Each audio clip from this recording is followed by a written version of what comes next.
You're listening to Killer Communications, brought to you by AbJack Entertainment. Be sure to check out some of the other great true crime podcasts from this network, including The Murder in My Family, Missing Persons, DNA ID, Citizen Detective, Campus Killings, Scene of the Crime, Zodiac Speaking, and Beyond Bizarre True Crime. All of these podcasts are available for you to binge on right now, wherever you listen to podcasts. Subscribe where you're listening to this podcast so you don't miss an episode.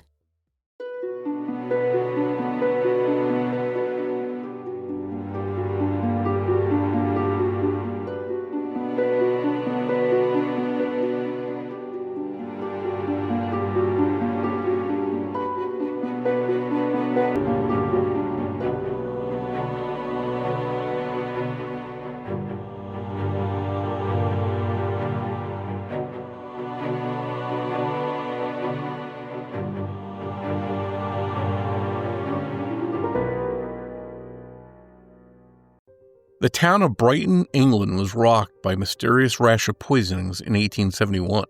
Some townspeople fell horrifically ill from a nearby chocolate shop, others from anonymous food baskets that showed up on their doorstep.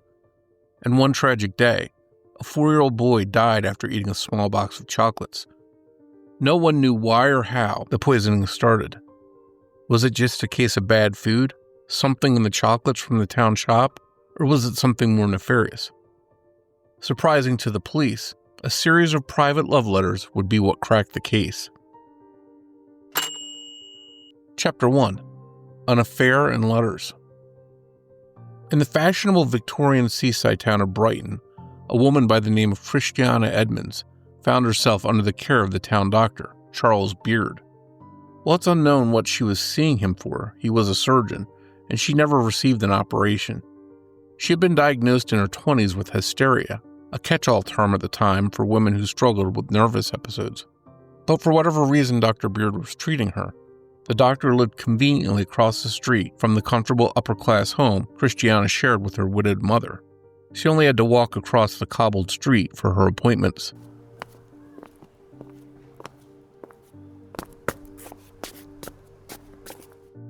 But Christiana found more than treatment at his practice. She found she was incredibly attracted to Dr. Beard and began writing him passionate love letters. And it seemed that Dr. Beard was also attracted to Christiana, as he answered her letters with similar affections.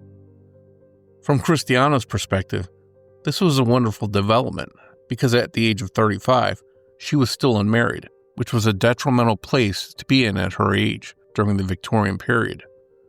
Unfortunately for Christiana, there was one small problem with her romantic affections.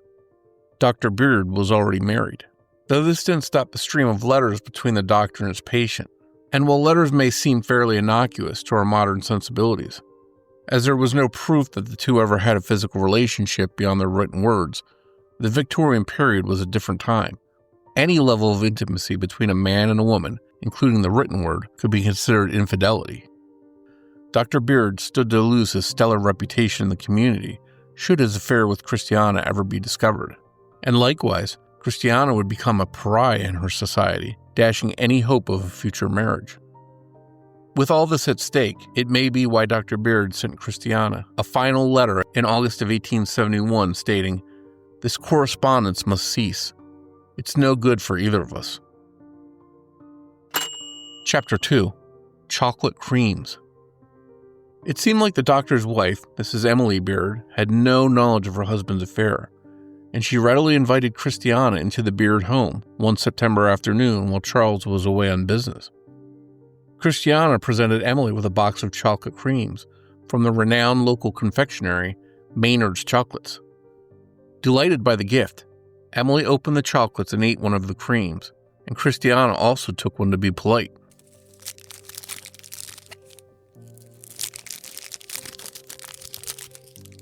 Not long after ingesting the chocolate, Emily became violently ill, vomiting and suffering convulsions and stiffness in her jaw. Christiana suffered similar issues, though much milder than what Emily experienced. While both women recovered, Emily was horrifically sick for several days, and when Charles returned, she told him about Christiana's chocolate creams. Though he said nothing to his wife, Charles became suspicious as Emily described her symptoms. The vomiting, convulsions, and stiffness were indicative of strychnine poisoning. An easily obtainable over-the-counter pest control, strychnine was heavily used in the Victorian period to get rid of rats, mice, and other vermin. As one of the most potent poisons of the time, a gram of strychnine could cause death in an adult human in 15 to 90 minutes. And while it normally had a bitter taste, if someone had laced a small amount into a batch of chocolate creams, it would have been fairly undetectable. The fact that Emily had gotten so violently ill from just one chocolate cream meant that there was a chance there had been a high amount of strychnine laced in the chocolate. Had Christiana tried to kill Emily with a poison-laced confection? Charles confronted Christiana at her home, but she claimed she had no idea what he was talking about, not to mention the fact she too had gotten sick from the chocolates, so she posited that there must have been just something off about the batch she'd bought. Dr. Beard let it go at the time, but as months passed and he thought more about it, he didn't believe Christiana. Emily's symptoms had not been compatible with usual cases of food poisoning. Charles had ended the love affair abruptly and knew that so many months later, Christiana remained upset about it, as she continued to send him letters trying to rekindle their romance. But he had no proof that Christiana had tried to kill his wife with poisoned chocolates, since Emily had thrown away the rest of the confections before he came home. And if he brought his suspicions to the police, he risked outing his affair and destroying his reputation. Instead, in January 1871, he barred Christiana from his home and stopped seeing her as a patient. Chapter 3. Brighton is poisoned. Much to the doctor's surprise, Emily's poisoning by chocolate confection was not an isolated incident. For the next 6 months, Brighton was riddled with cases of what residents thought was violent food poisoning, and the link seemed to be the well-respected Maynard's chocolate shop. Buying confectionaries from Maynard's turned into a sick game of Russian roulette. Sometimes the chocolates were fine, but other times, residents became violently ill after eating some of it. Now, it's important to note that in a time before mass food refrigeration and food safety regulation measures, buying pre-made food items was always a tricky business, and there were many instances of food poisoning from eating foods from push carts, sidewalk stands, or local establishments. But Maynard's proprietor, John Maynard, was not only a well-respected man in the community, he was known to be one of the most sanitary chocolatiers. No one had ever become sick from the sweets before, and he had no idea what was going on. So it was a further shock to both Mr. Maynard and the community when a 4-year-old boy named Sidney Barker died after eating a chocolate cream from the shop while on holiday with his family in June 1871.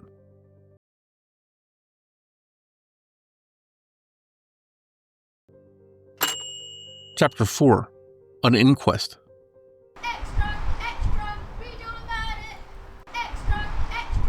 When newspapers detailed the tragedy of the child's death, citing that an inquest was underway to determine what exactly was happening in Brighton, Christiana Edmonds went to the police.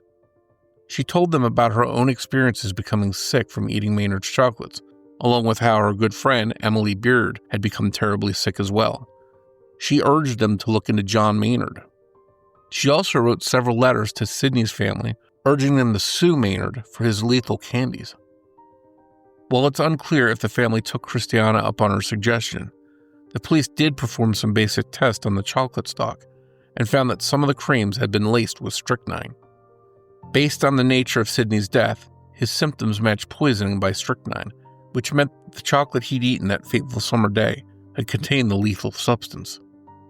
The death was ruled as accidental, as there was no way to determine exactly how strychnine had gotten into the box of chocolates.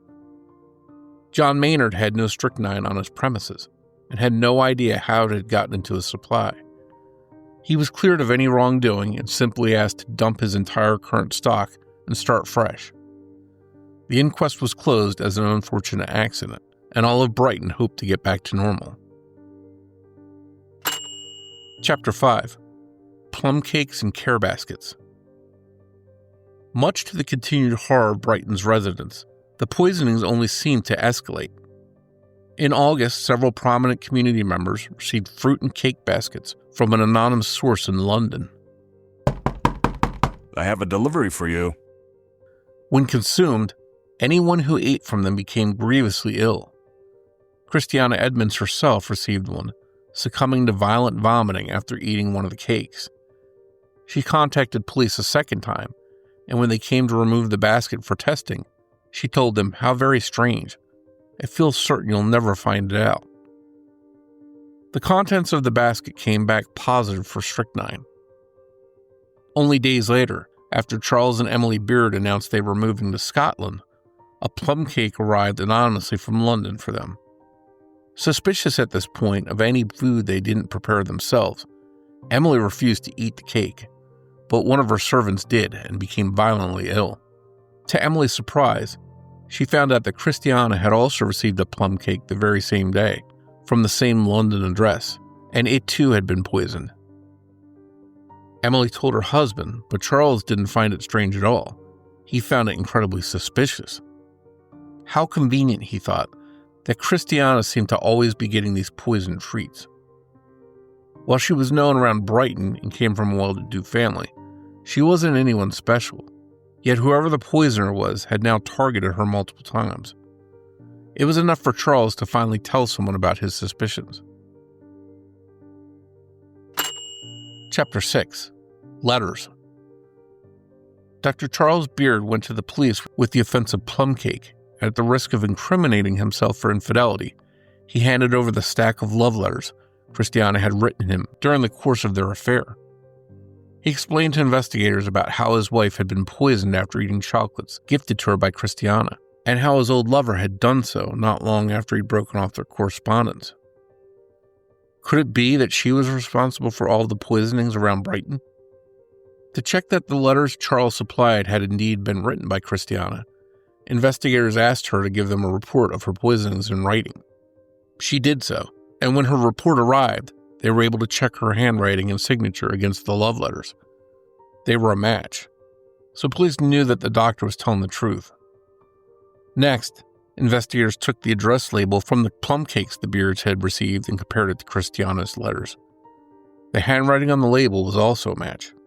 Additionally, when police began asking around the neighborhood, they found out that Christiana had returned from a trip to London with her mother on the very same day that the plum cake had arrived on the Beards' doorstep. And when tested, the plum cake was found to be full of strychnine. If Christiana was indeed the poisoner, then it was very possible that she'd gotten her poisons from local druggists. But how had she managed to get her hands on so much strychnine? That was the real mystery. While it was available for easy purchase, there were limits on how much an individual could buy. And if she was guilty, Christiana had managed to get enough to poison the whole town over an 8-month period. Police went to several of the local pharmacies and began questioning the druggist about who had been buying strychnine and in what quantities. One told investigators that he had sold strychnine to a Mrs. Baker, who matched Christiana's physical description. At the time of the purchase, she'd explained she had a cat infestation and needed so much strychnine to get rid of them. While the druggist had found it odd and commented to the Mrs. Baker that dispatching cats that way was terribly cruel, he had no reason not to sell it to her. Likewise, other druggists had been given prescriptions for strychnine to be used as a laxative for a Mrs. Baker. The scripts were brought in by delivery boys with an address that led police back to the home of Christiana Edmonds. And when the druggist handed over their prescription cards, it was clear that they'd been written in Christiana's hand. Lastly, 2 more letters were discovered between 2 local pharmacies, both in Christiana's handwriting, pretending that she was a druggist who was out of strychnine stock, and requesting the other pharmacy send more. But the address was not to a company, it was to Christiana's home. In a time before forensics, this was irrefutable proof that Christiana Edmonds was the Brighton poisoner. Chapter 7. Christiana's Fate. Police arrested Christiana at her home and charged her with the murder of little Sydney Barker and the attempted murder of Emily Beard. She was held in the local jail while she awaited trial, but when she was brought before the Brighton court for her committal hearing, the whole town turned out to see her, and the hearing became a public spectacle. Everybody wanted to see the chocolate cream killer who'd been terrorizing the town. The Brighton courts decided it would be best to move the trial to London, where there was a higher chance that Christiana would have a fair and impartial jury, and there would be less public stir. Her trial began on January 15, 1872, at the Old Bailey. According to newspaper accounts, Christiana was brought into the court resplendent all in black, a lady of fortune residing with her mother in Gloucester Place, Brighton, 35 years of age, rather tall, fair complexion, good-looking, and extremely ladylike in her demeanor. Witnesses were brought in to explain how such a lady of good public standing had gone on to kill a 4-year-old boy and poison hundreds of others. Several local errand boys took the stand to say that they had been employed by Christiana to ferry chocolates back and forth from Maynard's. She would give them an order, which they would pick up and deliver to her at her home. She then asked the boys to wait before coming back out, not long after, to say they'd picked up the incorrect order, and they needed to return them and get her the proper chocolates. They'd take the chocolates back to the shop, at which point the chocolates would be put back in the case to be resold, and they'd bring her back a new order of chocolates. Unbeknownst to these boys, Christiana had injected strychnine into the gooey center of the chocolate creams before reboxing them. Doing this multiple times a week meant that a fair amount of Maynard stock was laced with strychnine on any given day and sold to the public. Other errand boys testified about the prescriptions Christiana asked them to take to the pharmacy, and the druggist testified about Christiana coming in under false names to purchase strychnine for her cat infestation. Between the witnesses and the amount of handwritten letters showing Christiana's hand in every stage of the poisonings, the evidence was enough to convince the jury of Christiana's guilt. She was convicted of murder in the case of Sidney Barker, as well as the attempted murder on Emily Beard, and she was sentenced to hang. But her defense attorneys called for her sentence to be commuted on the grounds that Christiana was insane. Her own mother testified that she had been diagnosed with hysteria in her 20s and had at other times behaved in a very strange way. Her mother also testified that mental illness ran in both sides of their family. Christiana's father had been institutionalized for suicidal and destructive behaviors and had passed away in a psychiatric facility. Likewise, her brother also was institutionalized for undocumented mental health issues.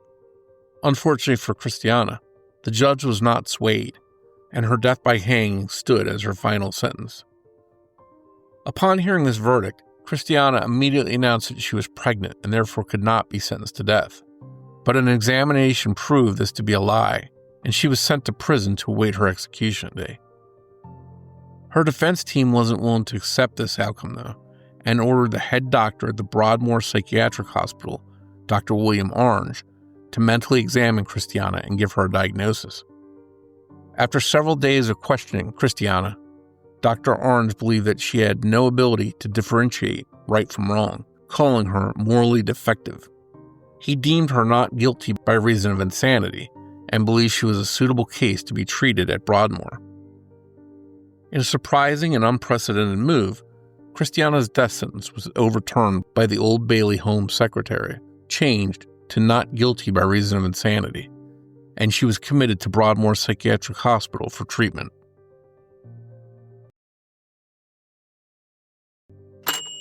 Chapter 8. Public Outcry. While Christiana would spend the rest of her life behind Broadmoor's brick walls, her acquittal was a slap in the face to the residents of Brighton. As one newspaper reported, the overturning of a verdict reached through trial by jury was declared by the mayor of Brighton to be one of the grossest pieces of injustice ever perpetrated. Other papers held up Christiana's acquittal as an example of class privilege, citing that the only reason she'd escaped the noose was because her family was wealthy and she was an attractive woman who'd come to court in a black velvet dress with fur trim.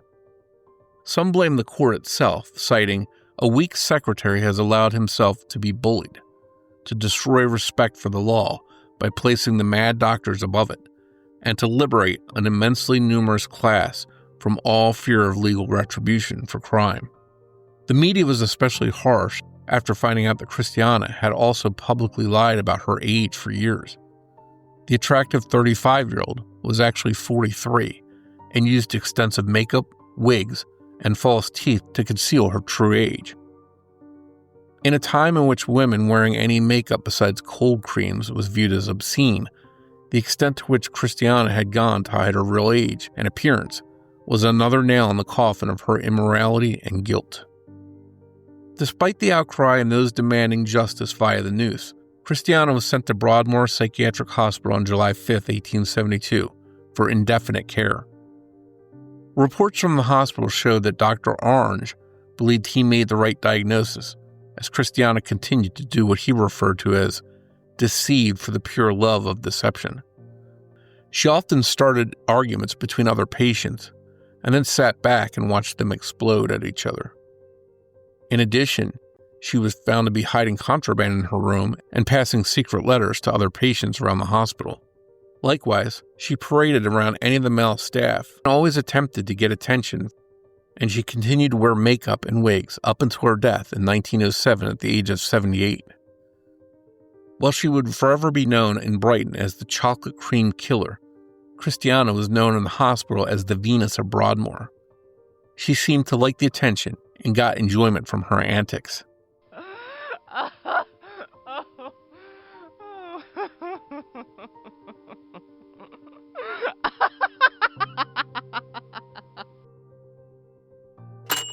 Chapter 9. Why did she do it? Prosecutors never gave any motives for Christiana's poisoning spree during her trial. There was enough evidence to prove that she'd done it, and there didn't seem to be any reason to need motive to sway the jury. But there's always been a curiosity surrounding what would have prompted a seemingly upstanding society woman to suddenly poison an entire town. Over the decades since her death, several theories have been suggested for why Christiana Edmonds decided to poison the town of Brighton. Most theories center around Christiana's jealousy and want of a husband. The Victorian period left women with few options for security once they reached adulthood.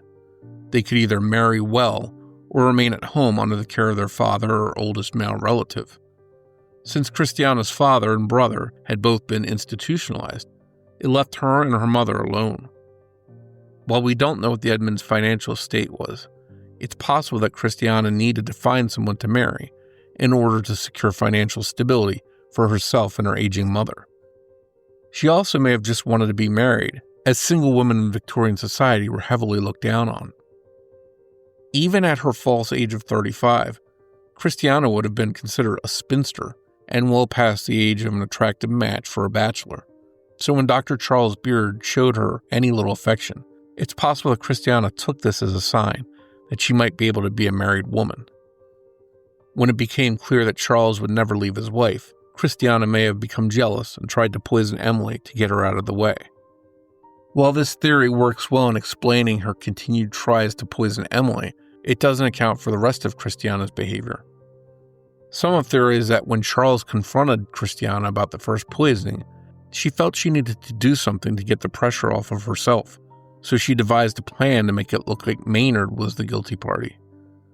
Others have theorized that Christiana was angry Emily had survived the poisoning and began using the community as testing subjects to find the correct level of strychnine per chocolate, and once she started, she couldn't stop herself.